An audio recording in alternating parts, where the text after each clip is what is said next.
नमस्कार, आप देख रहे हैं इम्पैक्ट लाइव। मैं हूं आपके साथ करुणा तिवारी। हौसलों का उड़ान भरना इतना आसान नहीं होता।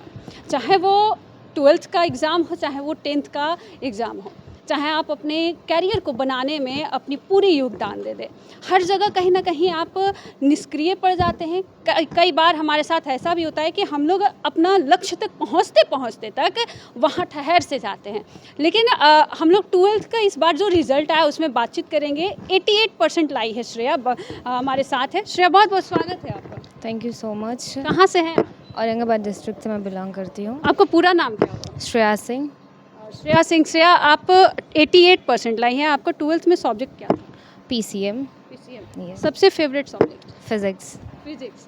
कितना मार्क्स आया उसमें? 91। क्या पढ़ती थी, कैसे रणनीति बनाती थी पढ़ने का? रणनीति खासकर मेरा ऐसा कुछ रहा नहीं। मुझे गाइडेंस जिनसे मिला है उनके थ्रू जो भी आज मैंने मार्क्स लाया है सिर्फ उनके ही वजह से आया है। मेरा पूरा क्रेडिट सिर्फ एक ही इंसान को जाता है, वो है मेरे फिज़िक्स के टीचर मनीष कल्याण सर।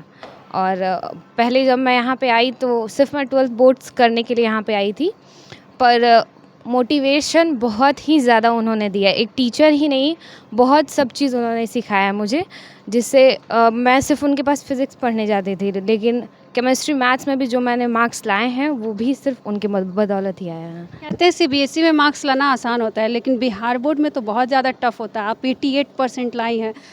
हिंदी से था, अंग्रेजी से था, क्योंकि बिहार बोर्ड में अंग्रेजी का बड़ा महत्व है।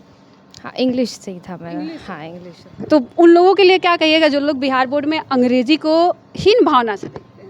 नहीं, वो आप पे डिपेंड करता है कि आप पहले किस तरीके से पढ़े हुए हैं, कौन से लैंग्वेज को आप चूज़ किए हुए हैं। मेरा फर्स्ट शुरुआत से ही मेरा प्रायोरिटी लिस्ट पे इंग्लिश था, तो इस वजह से वो मुझे इजी लगा। बहुत सारे बच्चों को हिंदी इजी लगता है क्योंकि वो पहले से उस चीज़ को चूज़ किए रहते हैं।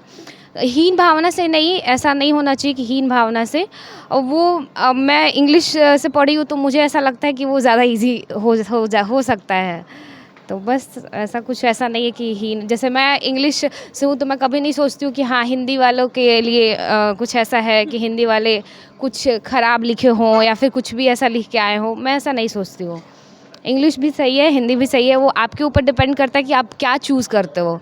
आप जो लिखोगे आपको उसके ऊपर ही मार्क्स मिलेगा। ऐसा नहीं है कि मैं इंग्लिश में लिखूँगी तो मुझे ज़्यादा मिल जाएगा या हिंदी में लिखूँगी तो मुझे ज़्यादा मिल जाएगा। आप बस सही आंसर आपका होना चाहिए। और तो श्रेया, एक चीज़ और पूरे भारत में प्रसिद्ध है कि हम बिहारियों के अंदर मैथ कुट कुट के भरा रहता है। राजनीति तो होती है, लेकिन मैथ भी हम लोग बहुत ज़्यादा पढ़ते हैं। तो मैथ में आपका कितना मार्क्स? 84। 84। कैसे पढ़ती थी? तैयारी क्या थी? तैयारी मेरी जो भी तैयारी हुई है वो लास्ट 4-6 मंथ्स में हुई है। मैं 11th मैं कभी भी बोर्ड्स अच्छे से प्रिपेयर नहीं कर पाई। बोर्ड्स के लिए मैं आई थी, लेकिन बहुत सारे सिचुएशन यहाँ पे ऐसे बन गए जिनके कारण मैं 11th अपना अच्छे से प्रिपेयर नहीं कर पाई। लेकिन मैं जिनका आपके सामने नाम ले रही हूँ वो मनीष कल्याण सर, बस उनके गाइडेंस की वजह से मैं लास्ट 6 मंथ में मैं अपना सारा केमिस्ट्री और मैथ्स में मैं खुद से ही प्रिपेयर की। और हाँ, मैं खुद से ही प्रिपेयर की, सेल्फ स्टडी से ही मैं की उसको। बाकी गाइडेंस मेरा पूरा ही कल्याण सर का था। कितना घंटा तैयारी करती थी? पढ़ने का एक होगा ना कि शेड्यूल जैसे तैयार करते हैं स्टूडेंट्स की, इतना 1 घंटा इस सब्जेक्ट को देना है, कैसे रणनीति बना? मैं शुरू से मैं पहले 2-2 घंटे से शुरुआत की। 2 घंटे हर एक सब्जेक्ट को देती थी, लेकिन जब एग्ज़ाम पास आने लगे तो धीरे धीरे 3 घंटे गए। लेकिन फिर धीरे धीरे वैसा हो गया कि जिस सब्जेक्ट पे मुझे ज़्यादा मेहनत करना था वो सब्जेक्ट पे मैं ज़्यादा टाइम देती थी। बस सबसे एक होता है कमज़ोर सब्जेक्ट, एक होता है कि मजबूत है मेरा, तो कौन ऐसा 2 सब्जेक्ट कौन सा? फ़िज़िक्स मेरा सबसे अच्छा सब्जेक्ट रहा है और मैथ्स मेरा थोड़ा सा वीक रहा है। उसका कारण ये है कि मैं 11th अच्छे से पढ़ाई नहीं की थी, तो मुझे उतने दिनों में ही 1 साल के अंदर ही मुझे 11th का भी और 12th का दोनों का सिलेबस पढ़ना पड़ा था, तो वो थोड़ा मेरे लिए टफ़ हो गया था। हाँ। अच्छा, आगे की क्या आप तैयारी करेंगे? आप 12th पास कर लिए, सपना होगा कि क्या बनना है? सपना तो सबसे पहले यही है कि घर में लोगों को खुश करना है। घर में लोगों को तो खुश करना है, सबसे पहले खुद को खुश करना होता है। फिर जब तक इंटरनली आप खुद खुश नहीं होते, आप बाहर वालों को खुश नहीं कर सकते, यानी घर वालों को भी नहीं। आप क्या बनना चाहते हैं? मुझे ऐसा कुछ नहीं है। मुझे बस ये चाहिए कि मैं जो करूं उसमें मेरे माँ बाप खुश रहें। वो मेरा नहीं होना चाहिए कि मैं अपना फीलिंग्स को वो रखूं कि मुझे ये बनना है, मुझे वो बनना है, क्योंकि बहुत सारी चीज़ घर के सिचुएशन पे भी डिपेंड करते हैं कि मैं चाह जाऊंगी बनने के लिए, लेकिन पता नहीं मेरा सिचुएशन मेरा साथ दे या नहीं दे। इस बात का डर लगता है कि मैं फेल हो जाऊं, अपने डिसीजन में मैं नीचे गिर जाऊं, घर वाले इल्ज़ाम लगाए कि हमने जो कहा वो नहीं। बहुत होता है, इसीलिए मैं आपको कह रही हूँ कि बहुत सब चीज़ सिचुएशन पे डिपेंड करता है, क्योंकि मैं एक मिडिल क्लास फैमिली से बिलोंग करती हूँ। ऐसा नहीं है कि मैं अभी आईएएस ऑफिसर बनना चाहूँगी तो हाँ, मेहनत है कि हाँ, मेहनत करूँगी तो हो सकता है, लेकिन मेरा सबसे पहले ये है कि मेरे फैमिली जो मुझे चाहते हैं मैं वो करूँ। मेरे फैमिली का ये कि पहले जो बचपन से जिस तरीके से वो रखे और ये सोचे कि हाँ, मेरी बेटी गांव में सबसे आगे निकले।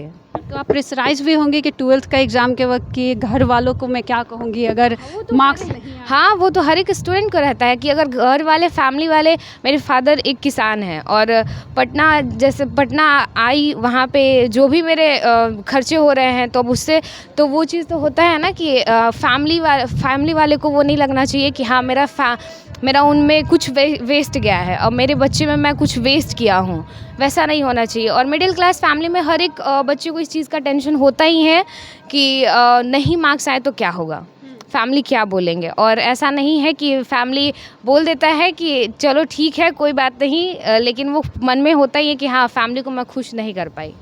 तो इस बार तो आपने खुश कर दिया, पापा का रिएक्शन क्या? पापा का रिएक्शन अच्छा था, खुश थे वो भी, ऐसा नहीं है, लेकिन बस 2-3 अभी और आगे सोची थी, लेकिन थोड़ा रह गई, पीछे रह गई। उनको क्या उम्मीद थी कि 99%? नहीं, 99 का तो नहीं था, लेकिन मार्क्स देख कर उन्होंने भी पूछा कि किस सब्जेक्ट में तुम इतना थोड़ा प्रॉब्लम किस सब्जेक्ट में हुआ है, तो मेरा थोड़ा प्रैक्टिकल में भी नंबर स्कूल की साइड से थोड़ा हुआ है। घर वाले प्रेशराइज करते थे पढ़ने के लिए कि आपको इतना ही मार्क्स? नहीं, उसका कुछ नहीं रहा है। कंपेयर भी किए हैं कि उसका बच्चा फलाना का जो बच्चा है बहुत ज़्यादा मार्क्स ला दिया? नहीं, जैसे मैं 10th में मैं जिस टाइम पे थी तो मेरे फैमिली वालों को मुझसे कुछ खास उम्मीद नहीं था, क्योंकि मैं उस टाइम पे पढ़ाई लिखाई कुछ खास नहीं करती थी। लॉकडाउन का पीरियड हो गया था, तो लॉकडाउन के पीरियड के बाद वो चला गया था, मेहनत करने का वो चला गया था। लेकिन ठीक है, फिर उस टाइम पे जब मैं मार्क्स लाई, उस टाइम पे मेरे 83.4% आए थे। तब फिर फैमिली वाले का उम्मीद और बढ़ा मुझसे कि शायद कुछ ऐसा अच्छा करेगी। तो इस टाइम पे उन लोग का था पिक लेवल पे कि हाँ और अच्छा होगा, जैसा मैं बताई भी थी कि हाँ अच्छा गया है। अब 1-2 सब्जेक्ट में हो गया थोड़ा डाउन, तो उसकी वजह से थोड़े मार्क्स कम आए हैं, लेकिन ठीक है। कोई घर वालों का सपना क्या है कि आपको 12th बाद क्या करना चाहिए? आपको किस विभाग में वो लोग देखना चाहते हैं, सरकारी नौकरी, प्राइवेट या फिर खुद का बिजनेस? नहीं, फैमिली वाले का ये है कि आप जो चाहते हो आप वो करो, उसमें प्रेशर नहीं है घर के साइड से कि आप जो बनना चाहते हो आप वो बनो, बस मेहनत करके ही बनना है। आपने 2 तरह की बातें खुद ही कर दी। आपने कहा पहले कि आपके घर वाले चाहते हैं, फिर आपने कहा आप अपना शौक़ नहीं रखते हैं, तो बताना क्या चाहते हैं? बताना ये चाहते हैं कि प्रायोरिटी लिस्ट पे मेरे लाइफ में हमेशा यही रहा है कि फैमिली को खुश रखना है, मेरे माँ बाप को खुश रखना है। अगर पापा का कुछ होगा ना सपना, डॉक्टर बन जाओ, इंजीनियर बन जाओ, साइंटिस्ट बन जाओ?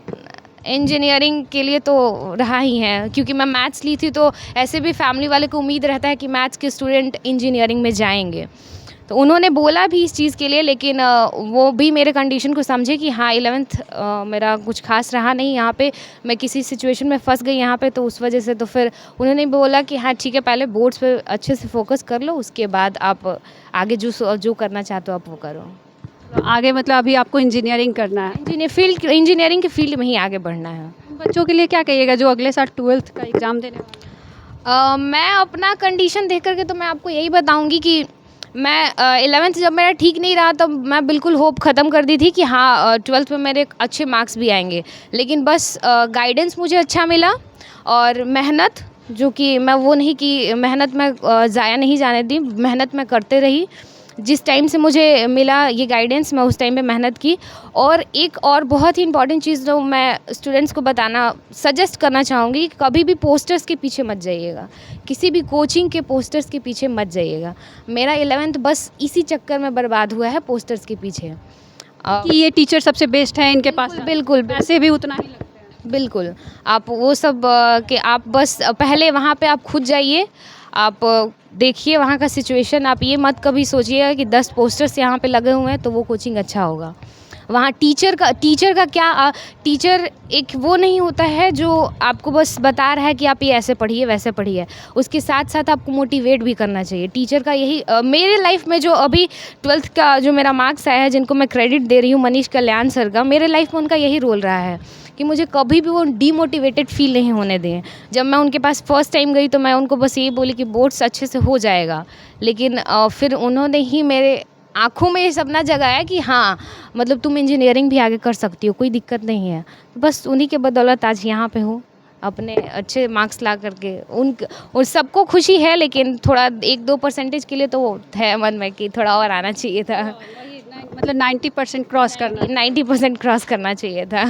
देखिए गार्जियन को कितना भी एक होता है ना, सूखा घड़ा कितना भी पानी डालते जाओ नीचे से अगर बह रहा है, लेकिन कहीं ना कहीं पेरेंट्स का भी बहुत बड़ी जिम्मेदारी होती है कि बच्चों के ऊपर प्रेशर कम करे और उनका सपोर्ट करे। लेकिन 10th के बाद 10th तक तो हमें अच्छे गुरु मिल जाते हैं, 11th और 12th में गुरु खोजना बहुत मुश्किल काम होता है, वो भी पटना जैसे शहर में। हर तरह के यहाँ पे गुरुजी अवेलेबल होंगे और आपको बोलेंगे कि आइए ना हम आपको सिखाते हैं, बहुत अच्छा अंग्रेजी बोल लीजिएगा 3 महीने में, लेकिन घंटा कुछ नहीं कर पाइएगा। देखिए आप कैसे गुरु खोज पाते हैं ये आपकी जिम्मेदारी होती है, आप कितना मेहनत करते हैं ये आपकी जिम्मेदारी होती है। जैसा कि श्रेया ने बताया कि जो 11th का जो उनका परीक्षा था, कोविड के समय था, जिस वजह से ये पूरी तरीके से उस समय डिस्टर्ब थी। फिलहाल ये अभी इनके जो अच्छे गुरुजी मिले, क्या नाम बताया आपने श्रेया? मनीष कल्याण सर। मनीष कल्याण सर। तो गुरु अगर अच्छे मिल जाए तो छात्र और छात्राएं को उड़ने से कोई नहीं रोक सकता है।